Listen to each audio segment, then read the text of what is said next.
Hello and welcome, dear students. I am Mrs. Pooja Pahokar from FE Department, PCCOE, Pune. In today's session, we will be starting with part of unit number 6, conversion of energy from one form to another. In the previous session, we have seen the mechanical system. In this session, we will concentrate on thermal system, in which we will see electrical to thermal and thermal to electrical energy conversion. The best example of electrical to thermal energy conversion is water heater, furnace, geyser, in which we know that the heating effect produced by the input electrical energy is used to raise the temperature of liquid or substance. Similarly, in case of thermal to electrical energy conversion, coal is used to produce thermal energy. This is used to drive the turbine, producing mechanical energy. This is used as input to generator, which converts mechanical energy to electrical energy. Now, before starting with the numerical, we will just go through thermal quantities and its unit. So the very first is the heat energy, which is given by VIT, that is equal to I square RT, that is equal to V square by R joules. Second is the specific heat capacity, the quantity of heat required to change the temperature of 1 kilogram of substance through 1 degree Kelvin is called as specific heat of that substance, which is denoted by capital S and is equal to Q upon M delta T, and its unit is joules per kg Kelvin. Next is the sensible heat. The quantity of heat gained or lost when change in temperature occurs is called as sensible heat, and it is given by Ms delta T joules, where S is the specific heat in joules per kg Kelvin, M is the mass of the substance in kg, and delta T is T2 minus T1, that is change in temperature. Fourth one is the latent heat, which is equal to M into L, where M is the mass of the substance in kg and L is the specific latent heat or specific enthalpy. Next, 1 calorie is equal to 4.186 joules, 1 joule is equal to 0.2389 calories, and 1 kilowatt hour is equal to 3.6 into 10 raised to 6 joules, that is also equal to 860 kilocalories. And finally, heat produced in joule is equal to mass into calorific value. We have already gone through the electrical quantities in the previous session, so just go through it and remember these quantities. This will be required while solving the numericals. Now, steps. So in this type of numerical, we remember that the input is electrical, output is thermal most of the time. It can also be vice versa. So how to follow the steps? Very first step will be we will calculate E out, that is equal to Ms delta T. Output is thermal. So we calculate E out as Ms delta T, where you know M is the mass of the substance in kg. S is the specific heat in joules per kg Kelvin, and delta T is the change in temperature, T2 minus T1. Once I get E out, so that is in joules. So convert the E out in joules to watts using energy is equal to power into time. Okay. Then we have efficiency data. So efficiency is equal to P out upon P in, and to calculate P in, which is electrical in watts. Once you get P in, then you follow the same step. P in is in watts, then kilowatt hour. So multiplied by number of days, then you multiply it by the cost and you get the cost means cost given per unit, and then hence you get the monthly bill. So only what is important here is first you will calculate E out, which is equal to Ms delta T. This is in joules. Okay. So then you convert that joules to watt, or you can also keep that in watts, not an issue. Okay. Or you can also keep it in joules. So what I have written here is convert P out in joules to watt using energy's power into time. Then you have the efficiency data. From efficiency data, you can calculate the input quantity.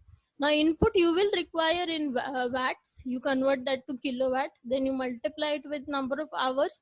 Then you multiply it by number of days. Then you multiply it by cost per unit, and hence you get the total cost. So here we see the first example.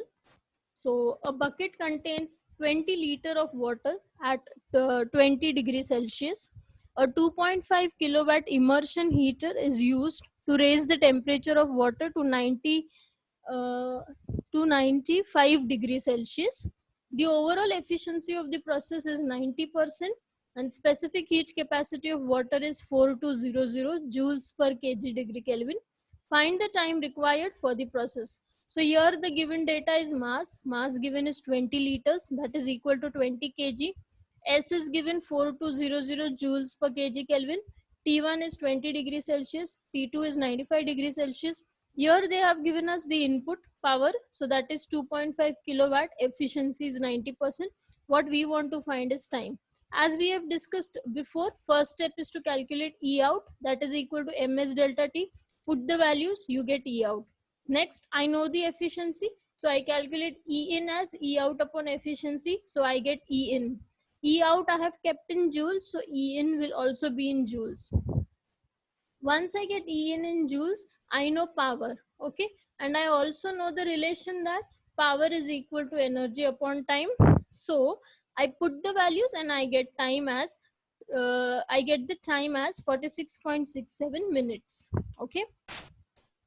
In the next example, it is the continuation of the previous example. So the question is, in the above question, also find the cost of energy for 365 days if rate of energy is rupees 3 per unit. Here you have to calculate the cost of the electricity. So cost of the input power. So you know input power is how much? It is 2.5 kilowatt. Cost per unit is given 3 per unit. Cost is rupees 3 per unit. Unit means kilowatt hour. What data I have is kilowatt. So I multiply it with number of hours. Okay. So in the previous question, we have calculated the time. Okay. So I get KWHS 2.5 into 46.67 upon 60. Why I have divided it by 60? Because I want that in hour. So I get it as 1.9445 kilowatt hour. So this is the power for one day. I want to calculate for 365 days. So I multiply it with 365. Okay. Then I get the total power. Yes or no for 365 days. After that, I multiply it with cost per unit. That is rupees 3. So I multiply that by rupees 3 and I get the total cost. In the next example, so just see the next example, how long it takes to raise the temperature of 880 grams of water from 16 degrees Celsius to boiling point. The heater takes 2 ampere at 220 volt supply and has an efficiency of 90%. Assume specific heat of water to be 4190 joules per kg Kelvin and 1 liter of water to have mass of 1 kg. So here given T1 is 16 degrees Celsius, T2 is 100 degrees Celsius, current is 2 amperes, voltage is 220 volts, efficiency is 90%. As they have given us 4190 joules per kg Kelvin, you have to find the time. Okay, so mass is 880 grams. So heat required is ms delta T, where m is in kg, so it will be 0.880 into S is given, change in temperature is given, you calculate the heat required, right? So now input is output upon efficiency, so you just put the values and you get the input as 344.1387 kilojoules. So what was input? Input was energy, because E out you have calculated, no, ms delta T. Okay, so joule is power into time, so put the value of power as V into I, because input is electrical. Yes or no? So electrical power means V into I. So you put V into I there and you get time as 13.035 minutes. Okay, so whatever time you get that in seconds, you convert that seconds to minute. So now you just go through the steps again. So very simple. First you calculate E out, which is ms delta T, which comes out to be in joules.